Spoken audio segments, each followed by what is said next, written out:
Yo estoy muy contento, muy agradecido también al Señor por esto. Así que bueno, nuestra iglesia está creciendo en número, está creciendo en madurez, está creciendo en los que el Señor trae a nuestra congregación.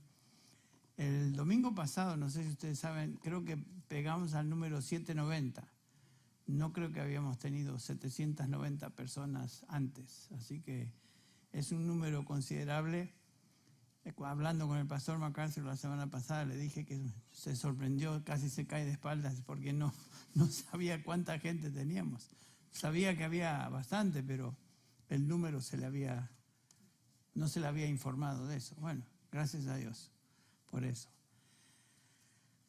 Hoy estamos celebrando, anticipando la Navidad, y por supuesto el mensaje que vamos a tratar de considerar hoy es justamente el mensaje de Navidad, el mensaje particularmente del nacimiento de Jesús, basado en dos pasajes que estaremos viendo, Lucas 2 y también Mateo capítulo 1. Pero es obvio que nos acercamos a la Navidad, ¿no es cierto? Todo alrededor nos indica las luces, la música, las tiendas, el mercado. Aún en un lugar tan secular como Starbucks, están pasando música de Navidad. Ni saben lo que hacen, porque son radicalmente progresistas y liberales, pero sin embargo no pueden evitar de pasar música de que tiene que ver conmemoración de lo que en general estamos celebrando, y gracias a Dios por eso. El impacto que el Señor Jesús ha tenido en el mundo es incomparable a través de los siglos. Sin duda es el personaje céntrico de la historia. Sin ir muy lejos, observen ustedes cómo los años del calendario mundial se miden por el nacimiento de Cristo, antes de Cristo, después de Cristo. No dicen antes de Mahoma, después de Mahoma, antes de Buda, después de Buda. No, el personaje central de la historia es el Hijo de Dios, Jesucristo. Y nosotros como creyentes recordamos de ese hecho de una manera singular. En los anales de la historia nadie se compara a Cristo Jesús, no hay duda. ¿Quién es este Jesús? ¿Qué es lo que vino a hacer? Eso es lo que estamos considerando en estos días, y particularmente hoy en preparación, anticipándonos a la Navidad que se aproxima este próximo fin de semana. Increíble que ha pasado un año más. A mi edad los años van aceleradísimos. Y cada año que pasa me doy cuenta, esto fue un santiamén ya. Y digo, increíble, pero gracias a Dios es lo que el Señor tiene para cada uno de nosotros. Pero es bueno que terminemos el año pensando en el acontecimiento mayor de la historia, que es el nacimiento del Hijo de Dios. Y vamos a considerar dos pasajes, como dije. Primero vamos a estar en el capítulo 2 de Lucas, que hemos leído porción de este pasaje, y luego Mateo capítulo 1. Pero este es el relato del nacimiento de Jesús según Lucas, un nacimiento extraordinario, milagroso, un nacimiento que pasó desapercibido a la gente que rodeaba al Señor Jesús, excepto a su madre María y a su padre José. Desde la perspectiva humana, este nacimiento fue como cualquier otro nacimiento, hasta que en el versículo 8 leemos esta descripción de Lucas. Vemos la escena y lo que Lucas nos dice acá. Una escena que conocemos muy bien. Aquellos que hemos sido criados en la iglesia conocemos esto muy, muy bien.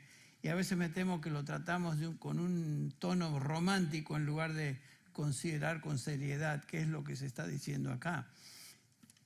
Lucas dice en el versículo 8 del capítulo 2, en la misma región había pastores que estaban en el campo cuidando sus rebaños durante las vigilias de la noche. Y un ángel del Señor se les presentó y la gloria del Señor los rodeó de resplandor y tuvieron gran temor. Obviamente vemos la razón por la cual tuvieron temor. El ángel del Señor les dijo, no temáis, porque aquí os traigo buenas de gran gozo que serán para todo el pueblo. Noten que el ángel describe, revela eso a los pastores. Ellos nunca habían visto un ángel, posiblemente, y de repente el ángel del Señor, con toda la gloria que eso representa y se nos describe acá, se les aparece y les dice que hay noticias, buenas nuevas de gran gozo que serán para todo el pueblo, y estas son las noticias, versículo 11. Porque os ha nacido hoy en la ciudad de David un Salvador, que es Cristo el Señor. Y esto os servirá de señal. Hallaréis a un niño envuelto en pañales, acostado en un pesebre. Y de repente apareció con el ángel una multitud de los ejércitos celestiales, alabando al Señor. Noten que si tuvieron miedo cuando se les apareció el ángel, imagínense cuando se les aparecen ejércitos de ángeles delante de ellos. Ha de haber sido una experiencia increíble.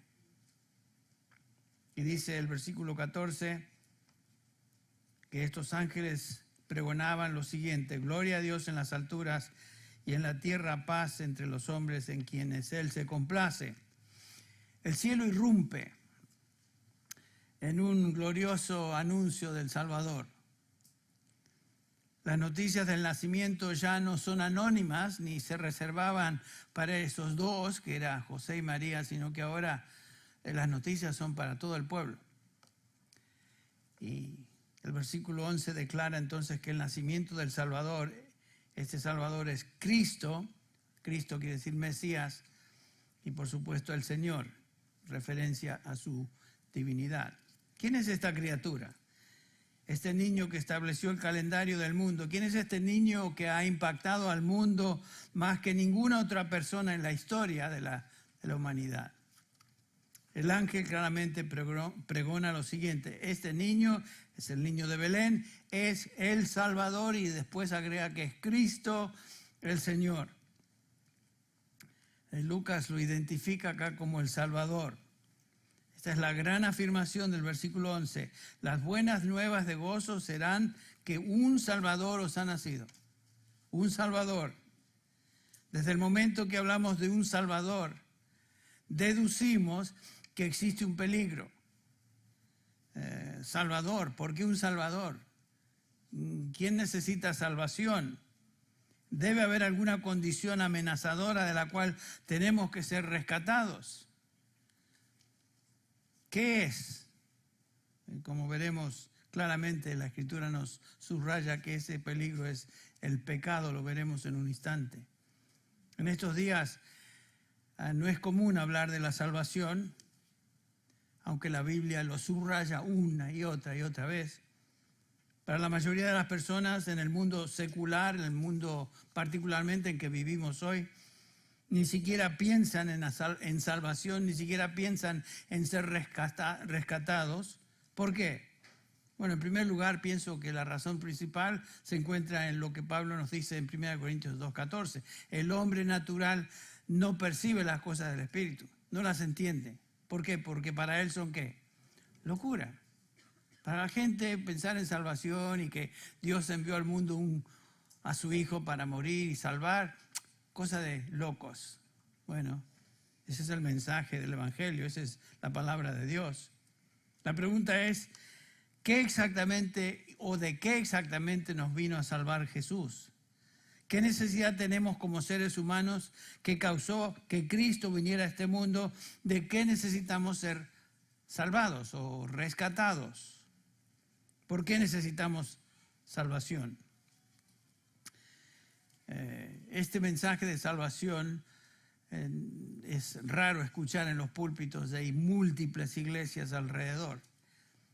Hay muchos conceptos populares de la salvación que no son bíblicos, absolutamente son antibíblicos, o por lo menos no se encuentran en la Biblia. Muchos predican un evangelio que nos da otras razones por las cuales Jesús vino. No necesariamente salvar del pecado, sino algunas otras cosas. Sí creen en Jesús, sí les gusta hablar de Jesús como un hombre que fue un profeta, que habló cosas buenas, que vivió una vida digna, que realmente es digno de ser imitado, etcétera, etcétera. Por ejemplo, algunos dicen que Cristo vino para rescatarnos de nuestra carencia de satisfacción personal, satisfacción en la vida. Cristo vino a ofrecernos felicidad y hacernos completos en áreas de nuestra vida en las que nos sentimos insatisfechos. Este tipo de mensaje se escucha. Tal vez el matrimonio resultó ser algo distinto a lo que esperabas. Cristo vino a darte la respuesta. Tal vez tu empleo, tu carrera no es lo que pensabas. Cristo vino a darte lo que te hace falta. Tal vez no tienes suficiente dinero, o sea, el mes es mucho más largo de lo que tienes dinero. Bueno, no te preocupes, Cristo vino a darte prosperidad. Y ahí tenemos ese evangelio que se está proclamando. ¿Estás afligido con alguna debilidad física, alguna enfermedad? Cristo vino para darte sanidad. ¿Ven? Todo eso suena como algo que escuchamos o por lo menos hemos escuchado de otros. Algunos enseñan que el evangelio de Cristo es para rescatarte de tus malos hábitos o vicios particulares. Tal vez el alcohol, drogas, algún hábito debilitante en tu vida, etc. Cristo te ofrece la salida y escape de tu situación o pasión particular. Bueno, en otras palabras, para muchos la salvación que Cristo ofrece quiere decir que Él vino a darte la salida a las cosas que te dominan y no te permiten ser feliz. Ese no es el evangelio de salvación que la Biblia proclama. Estas cosas no son primarias en la salvación. Decir que Jesús vino al mundo como Salvador, ¿qué quiere decir? No fue para proveer satisfacción de una vida insatisfecha, no fue para llenar las expectativas de lo que el hombre desea en la vida, no fue para hacerte feliz. Cristo no vino para que seas feliz. Esas son razones humanas. Sin duda, Cristo, desde el momento que nos salva, nos da gozo y hay felicidad en la salvación genuina. Pero Cristo no vino para hacernos felices. Cristo vino para salvar. No todo ser humano se siente mal por algún hábito particular o vicio particular. Hay gente que se sienten bien en sí mismos, como que no necesitan nada. Están satisfechos. Bueno, entonces decir que Cristo vino para salvarles de expectativas de falta de satisfacción no tiene sentido para muchos. La razón primaria y singular por la que Cristo vino a este mundo fue para rescatar a pecadores de su pecado. En una congregación como la que estamos aquí, sin duda hay personas en este recinto, en este lugar, que no conocen a Cristo como Salvador. Sin duda, siempre hay.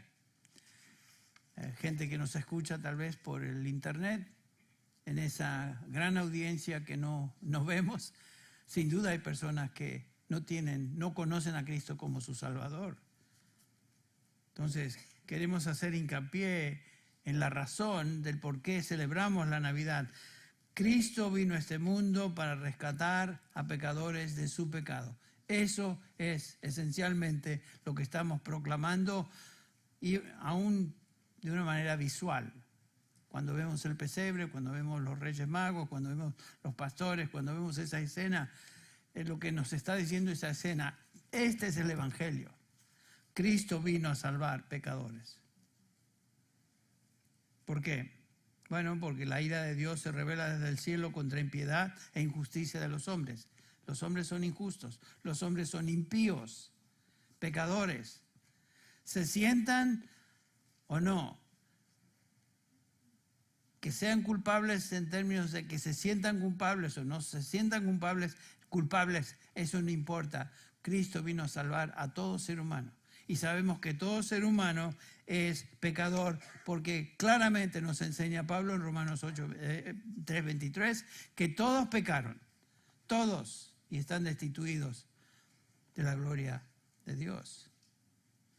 No hay un solo ser humano que no ha nacido en pecado y como consecuencia no ha vivido en pecado y por lo tanto es digno de la ira de Dios. La paga del pecado, nos enseña la Escritura, es que muerte. ¿Por qué es que morimos? Bueno, como consecuencia del pecado adámico. El pecado comenzó allá en Génesis 3. El día que comieres, morirás. Y el diablo trata de decir, bueno, no morirás. Sabe Dios que el día que tendrás noción entre el bien y el mal, y Eva fue tentada, cayó, dio a su esposo, y el resto es historia. Por eso, como dice la canción, por eso estamos como estamos, ¿no? Muy bien. Nuestro problema como seres humanos, lo que afecta a cada uno de nosotros es nuestro pecado, que comenzó con nuestro padre Adán, fue transmitido a través de la raza, capítulo 5 de Romanos, versículo 12, y por supuesto nos afecta a cada uno de nosotros. Nacemos pecadores, vivimos como pecadores, y si no, el Señor no nos alcanza, morimos como pecadores y terminamos separados de Él para siempre jamás. Qué condición tan terrible. Por eso tenemos que recordar la razón de la Navidad. Estoy haciendo esto porque en los árboles me acuerdan que estamos en Navidad. Perdón, este no es el mejor símbolo de la Navidad. Ese es el símbolo que debemos recordar. Perdónenme si los estoy distrayendo con esto. Por lo menos este año no tenemos un grillo ahí adentro, que hace el año pasado o el anterior nos molestaba. Yo predicaba y hacía cric, cric. Como que no compartía lo que yo decía. Entonces, el hombre ha quebrantado la ley de Dios y va en camino a un infierno eterno por su pecado. Ustedes recuerdan cuando estudiamos Efesios, y continuaremos entre paréntesis el próximo domingo, Efesios capítulo 2, Pablo describe la condición del hombre, todo ser humano, en el capítulo 2, versículos 1 al 3, y Él os dio vida a vosotros cuando estabas muertos en vuestros delitos y pecados. Esa era la condición nuestra de cada uno, esa es la condición de todo ser humano, en los cuales anduvisteis en otro tiempo según la corriente de este mundo, conforme al príncipe de la potestad del aire, el espíritu que ahora opera en los hijos de desobediencia.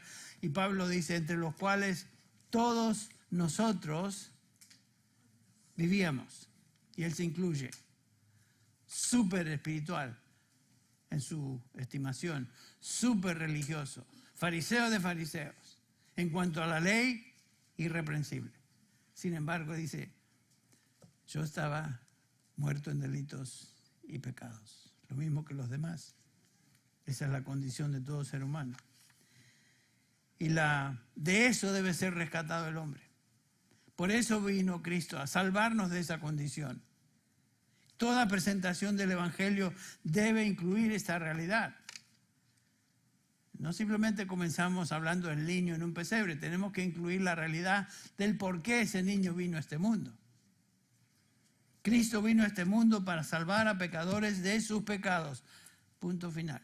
Si hay algo que podemos sacar en limpio de nuestro tiempo de Navidad, entre otras cosas, tal vez el más importante es que Cristo vino a salvar a pecadores como tú y yo.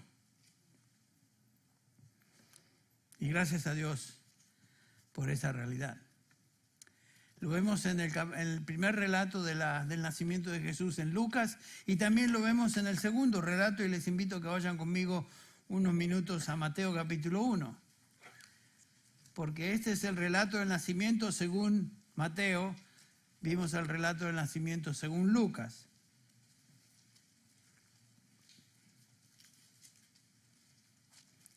Comenzando con el versículo 18, el autor bíblico, Mateo, en este caso, dice lo siguiente: y el nacimiento de Jesucristo fue como sigue. Estando su madre María desposada con José, noten esta frase, antes de que se consumara el matrimonio, o sea, estaban comprometidos, pero aún no vivían como cónyuges, se halló que había concebido por obra del Espíritu Santo, otra vez el Espíritu Santo subraya esa realidad, Mateo lo hace inspirado por el Espíritu Santo. Y José, su marido, siendo hombre justo y no queriendo difamarla, quiso abandonarla en secreto. Pero mientras pensaba en esto, he aquí que se le apareció en sueños un ángel del Señor diciendo: José, hijo de David, no temas recibir a María tu mujer, porque lo que se ha engendrado en ella es del Espíritu Santo. Otra vez, ese énfasis. María engendró al Señor Jesucristo y nació Cristo de la Virgen María, es cierto. Versículo 21, y dará a luz un hijo y le pondrás por nombre Jesús. Me encanta eso. Veremos por qué. Y la razón es porque ese nombre representa lo que él iba a hacer. Porque él salvará a su pueblo de sus pecados. Todo esto sucedió para que se cumpliera lo que el Señor había hablado por medio del profeta, diciendo: he aquí la Virgen concebirá y dará a luz un hijo, y le pondrán por nombre Emmanuel, que traducido significa Dios con nosotros. Cristo es Dios. Jesús es Dios, Dios hecho carne. Y cuando despertó José del sueño, hizo como el ángel del Señor había mandado, y tomó consigo a su mujer, y la conservó virgen hasta que dio a luz su hijo, y le puso por nombre Jesús. Jesús. Todos estamos familiarizados con la historia de José y María, estos dos jóvenes judíos. Nos dice el versículo 18 que estaban desposados, pero aún no habían consumado su relación matrimonial. Un casamiento hebreo que incluía dos pasos, por decirlo así. El primer paso constituía un periodo que le llamaríamos de compromiso. Estaban casados, legalmente casados, pero aún no estaban físicamente unidos. Era un periodo. Y después la segunda etapa del casamiento judío o hebreo era que se celebraba la boda, la cual culminaba finalmente con consumar su relación conyugal. Ahora, cuando el ángel se le aparece a José y María, se encontraban justamente en el primer periodo. Estaban comprometidos, pero aún no habían consumado su relación. Estaban desposados, como dice el pasaje, pero no viviendo en una relación conyugal. Esto lo dice el versículo 18. Estando su madre María desposada, antes de que se consumara el matrimonio, eso lo aclara el pasaje. Así que cuando el ángel se aparece a José y le dice: mira, José, no temas recibir a tu esposa, a tu mujer María, no es que ha sido infiel, lo que se ha engendrado en ella es del Espíritu Santo. Así que no temas, recíbela. En ese periodo, bajo esas circunstancias, entonces el ángel se le aparece, le explica a José lo que había sucedido y lo que iba a suceder. Tendrían un hijo que era no era el producto de una relación entre José y María, un hombre y una mujer, sino que sería el resultado de la intervención directa del Espíritu Santo sobre María. El pasaje es claro: por obra del Espíritu Santo.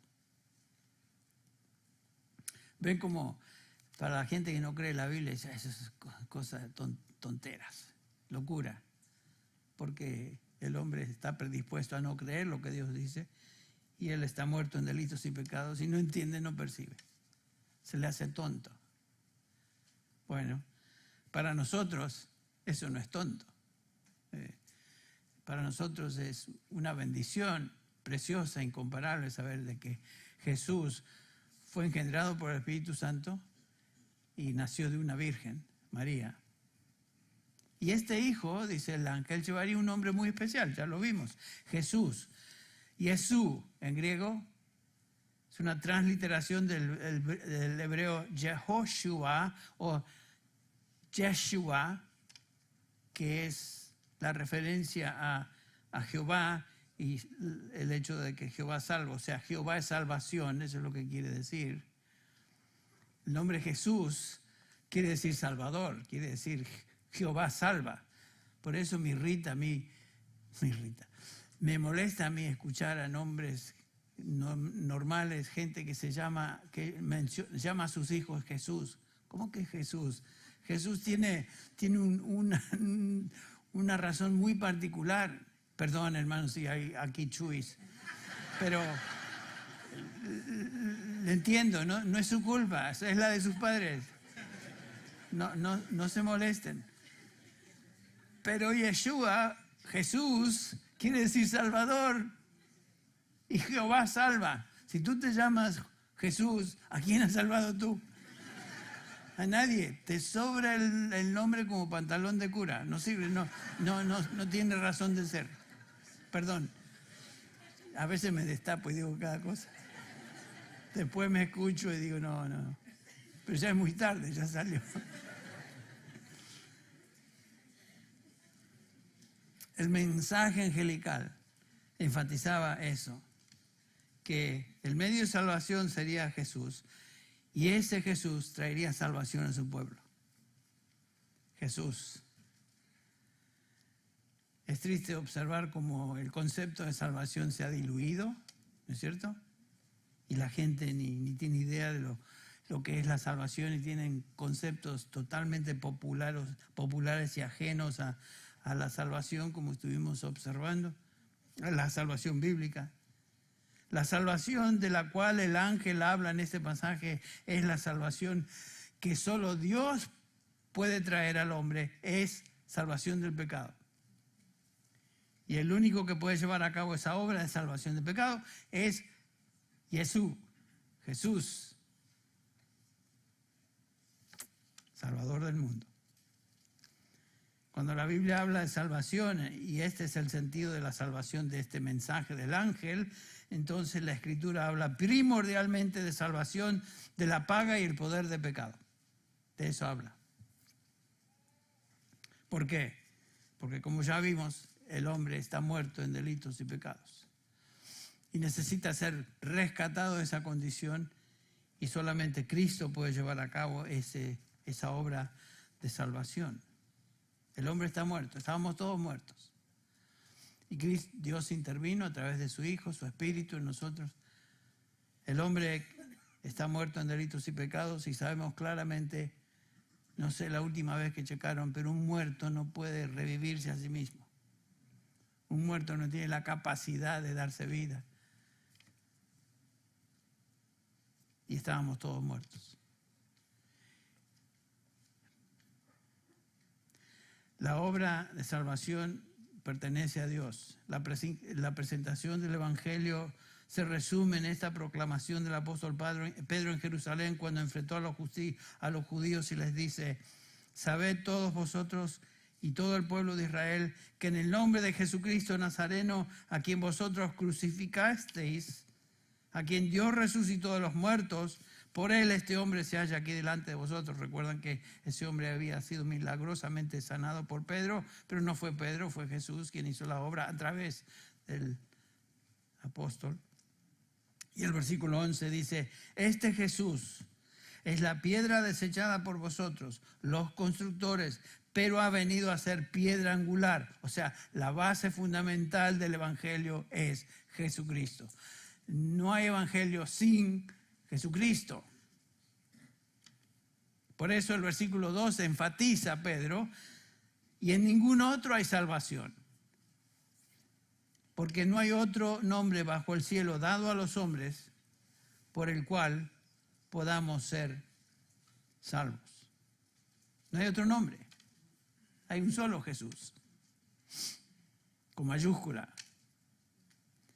Ustedes recuerdan el relato del carcelero de Filipos allá en el capítulo 16 de Hechos, Cuando después de ese terremoto que se sucedió en la cárcel donde estaba Pablo y Silas, se abren las puertas, el carcelero piensa que todo el mundo se había escapado. Pablo dice, no temas, no te hagas daño, estamos todos aquí, tranquilo. Y como resultado de eso, el carcelero tal vez se desplomó, dice, señores, porque había visto un milagro que no tiene comparación. ¿Qué puedo hacer yo para ser salvo? ¿Qué debo hacer para ser salvo? Y la respuesta clara e inmediata del apóstol fue, cree en el Señor Jesucristo y serás salvo. O sea, no hay otro nombre, hay un solo nombre, hay un solo medio, el Señor Jesucristo. ¿Escucharon eso? No hay salvación en ningún otro, ni en ninguna otra forma, sino en Jesús, Yahshua. Jehová salva, Jesucristo, el Hijo de Dios. Y por supuesto Jesús tenía que venir. Su nacimiento era necesario, su nombre personificaba el propósito de su obra sobre esta tierra, Salvador. El propósito de su venida fue para salvar. Eso es lo que celebramos en Navidad. Jesucristo cumplió su misión cuando murió en la cruz como sustituto de aquellos que pondrían su fe en Él para salvación y resucitó, demostrando con esa resurrección la eficacia de su obra. Porque si hubiera quedado muerto en la sepultura, nada hubiera pasado. Pero Él resucitó a los muertos. Y eso estaremos celebrando durante las Pascuas. Capítulo 15 de 1 Corintios en particular. Gracias a Dios que Él murió, pero Él también resucitó. Él fue entregado por nuestras transgresiones y Dios Padre lo entregó por nuestras transgresiones, pero fue resucitado a causa de nuestra justificación o por nuestra justificación, para nuestra justificación. Cree en el Señor Jesucristo y serás salvo. ¿Pero qué es eso de creer en Jesucristo? Algunos dicen, sí, yo creo en Jesús. Claro, la mayoría de los que se llaman cristianos, sino todos los que se llaman cristianos, creen en Jesús. O en otras palabras, creen en un personaje histórico, Jesús, Jesucristo. Y creen que Jesús nació, tal vez creen que nació de una virgen, etcétera, etcétera, y que vivió, hasta pueden creer que vivió sin pecado y fue a la cruz, etcétera. Pero se acabó. En otras palabras, creen en Jesucristo que existió, murió más tarde en una cruz, pero es todo. Es una asentir intelectual de que Jesús vivió, existió. Pero eso no es la fe que se describe en el Nuevo Testamento como la fe que salva. Porque claramente nos enseña Santiago capítulo 2, ¿no es cierto?, que los demonios creen eso, son ortodoxos, todos son evangélicos los demonios, pero no hay salvación para ellos. Ellos más, sabiendo esto, tiemblan, porque saben que Cristo vino a juzgar también a todos aquellos que rechazan a Dios. Y si tú quieres venir a Cristo y gozar de vida eterna, tener salvación, saber que tus pecados son perdonados, ¿qué vas a hacer? ¿Qué puedes hacer? No solamente creer que Él fue un hecho histórico, un personaje histórico. Noten cómo Jesús lo pone. Y ahora sí me gustaría concentrarme ahí un poquitito, unos minutos en Lucas 9. Lucas 9, 23, donde Jesús dice esto acerca de aquellos que quieren seguirle. Dice así, 9:23. Si alguno quiere venir en pos de mí, niéguese a sí mismo, tome su cruz cada día y sígame. Ese es Jesús el Salvador. Él dice, ven, pero estas son las condiciones para ser mi discípulo. Debes negarte a ti mismo, tomar mi cruz cada día y seguirme en obediencia. En otras palabras, Cristo, el Señor Jesús, está demandando de aquellos que creen en Él total, completa rendición a su señorío, a su persona, a su obra. no es a medias. No es Jesús en la iglesia y el mundo cuando salgo de la iglesia. No es Jesús a veces y otras veces hago lo que quiero, sino que es Jesús o nada. Es Cristo o nada. ¿Qué quiere decir eso? El versículo 25 tal vez nos ayuda a entender, 9:25 de Lucas. Pues, ¿de qué le sirve a un hombre haber ganado el mundo entero y a sí mismo, y él mismo se destruye o se pierde? Lo que Jesús nos está diciendo es que si uno obtiene todo lo que desea en este mundo, pero queda Jesús a un lado, perdió todo. Perdió todo. Entonces, si alguien quiere salvar su vida, su alma, poseer salvación y seguir a Jesús, debe primero negarse a sí mismo, abandonar sus propios deseos y todo lo que el mundo ofrece y tomar la cruz, que implica si es necesario dar su vida por el Señor. A menudo me he puesto a pensar en esta escena, que si de repente se convierte este país en un país absolutamente totalitario y regido por un tirano y la policía viene a nuestra residencia y nos pide que neguemos al Señor. Si no lo niegas, lo que te espera es ejecución. ¿Qué vamos a hacer? No, entonces no, mejor no. Esa es la imagen que Jesús presenta. ¿Me sigues a mí o sigues al mundo? No es mitad y mitad. No es un poco yo y un poco el mundo. Porque eso implica que entonces tú no estás comprometido conmigo. ¿Es él o es todo? Les conté hace un tiempo la historia real de esos, durante la Unión Soviética, estos creyentes estaban reunidos en una reunión secreta y de repente entraron guardias o grupos de la policía secreta soviética y entonces los amenazan. Miren, este policía los amenaza y dice, el que quiera declararse como cristiano, pase adelante. Los que quieren salvar su vida, quédense o salgan. Entonces él con ametralladora y su compañero también con ametralladoras le hacen esa propuesta a los creyentes. Bueno, resulta que se acaba la escena y este soldado dijo, no teman todos los que están aquí, porque yo quería saber quién realmente es cristiano y quién no es. Los que se salieron definitivamente no son. Y ustedes estaban dispuestos a dar su vida por el Señor Jesucristo, definitivamente ustedes son discípulos de Cristo. Y nosotros dos, colegas, compañeros de milicia, soldados, somos creyentes también. Y queríamos solamente reunirnos y tener comunión con creyentes. Y ustedes son los creyentes.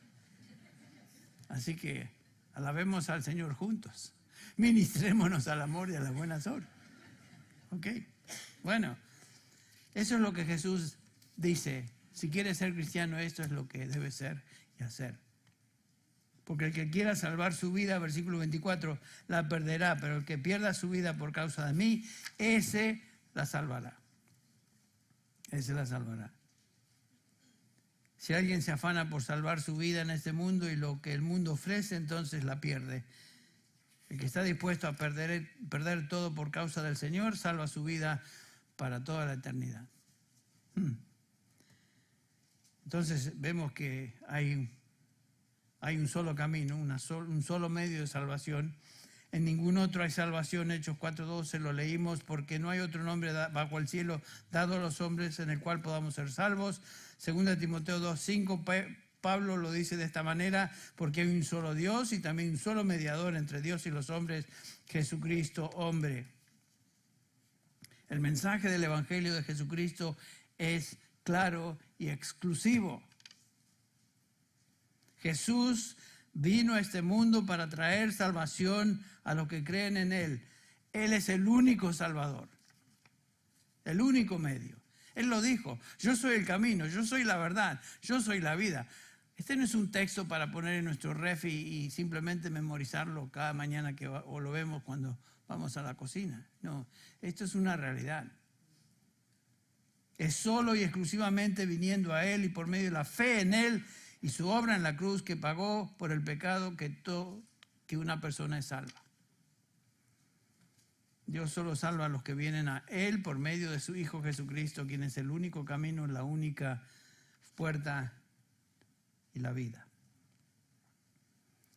Hay una sola manera de tener vida eterna y esa es por medio de su Hijo Jesucristo. Lo dice Jesús en Juan 17:3.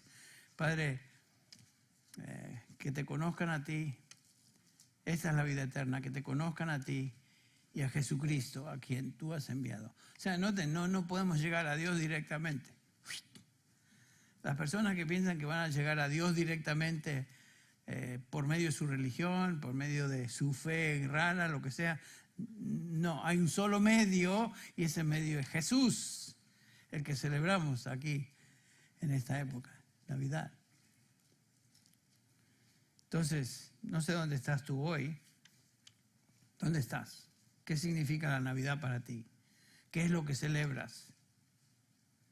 ¿Celebras un feriado, una fiesta especial en el almanaque donde te reúnes con tus familiares y amigos, que es muy agradable, muy lindo, precioso, pero eso no es el motivo principal? Debes considerar en esta época la razón verdadera por la cual la Navidad existe, que es lo que celebramos esta semana. Y hoy recordamos de manera particular por medio de estos dos relatos del nacimiento de Jesús. La pregunta es, ¿conoces a este Jesús como tu Salvador? No como un personaje histórico. ¿Conoces a Jesús como tu Salvador? Esa es la pregunta. Jesús dijo también, venid a mí todos los que estáis trabajados y cargados, hablando del pecado, que yo os daré descanso. Después, más tarde, dice, al que a mí viene, no le echo fuera. Entonces, ¿qué será tu respuesta a este Jesús que vino a salvar pecadores como tú? Y Él te dice, venid a mí. Venid a mí. Ven a Él y simplemente pídele que te otorgue salvación. Porque para eso vino, para dar salvación a personas pecadores como tú. Ahí está. El mensaje del Evangelio es realmente simple, no es complicado. Cree en el Señor Jesucristo, su obra en la cruz a favor de tuya. Si eres alguien que el Señor te está llamando a salvación, cree en eso, deposita tu confianza en el Señor, ven a Él, pide que te dé salvación y Él lo hará. Él lo hará. Jesús vino a este mundo, Dios hecho hombre, nació en Belén para morir en la cruz y pagar con su sacrificio por los pecados de todo aquel que cree. Antes de expirar, Jesús dijo, ¿se acuerdan las últimas palabras? Consumado es. Lo cual quiere decir, ya está, perfecto. La obra de Cristo en la cruz fue perfecta. No hay nada que agregar, no hay nada que quitar. Ahí está, es todo. Y todo lo que Jesucristo demanda es que te rindas a Él, que implica creer en lo que Él ha hecho a favor tuyo y someterte a Él. Y desde ahora en adelante seguirle a Él. Jesús fue sepultado después de haber muerto, resucitó al tercer día, fue exaltado en gloria y hoy, gracias a Dios, intercede perpetuamente por los santificados, dice el autor de Hebreos, por cada uno de nosotros que Él redimió. Creo que la respuesta que debemos dar y tener es como la misma respuesta que los pastores de esa noche se nos describe ahí en el capítulo 2 de Lucas. Al oír estas cosas salieron alabando y glorificando a Dios. Esa es la única respuesta. Vamos a orar. Señor, te damos gracias por la Navidad, te damos gracias por lo que esto representa. Gracias, Señor, por este acontecimiento precioso que nos introduce a cómo la salvación fue traída a este mundo por medio de tu Hijo Jesucristo, Dios hecho carne. Señor, te alabamos y te bendecimos. Ayúdanos a meditar en estas cosas, como los pastores lo hicieron, y glorificar tu nombre, alabarte. Señor, queremos ser discípulos dignos de ti. Bendícenos, ayúdanos, Padre, por medio de tu gracia, danos la capacidad para tomar la cruz cada día y seguirte a ti. Bendice a cada persona aquí presente, a aquellos que escucharon este mensaje a través de la internet. Y Señor, llévanos con bien, despídenos con paz, con bendición. Llévanos a nuestros hogares regocijándonos en esta realidad y danos una bendecida Navidad en el nombre de Jesús. Amén.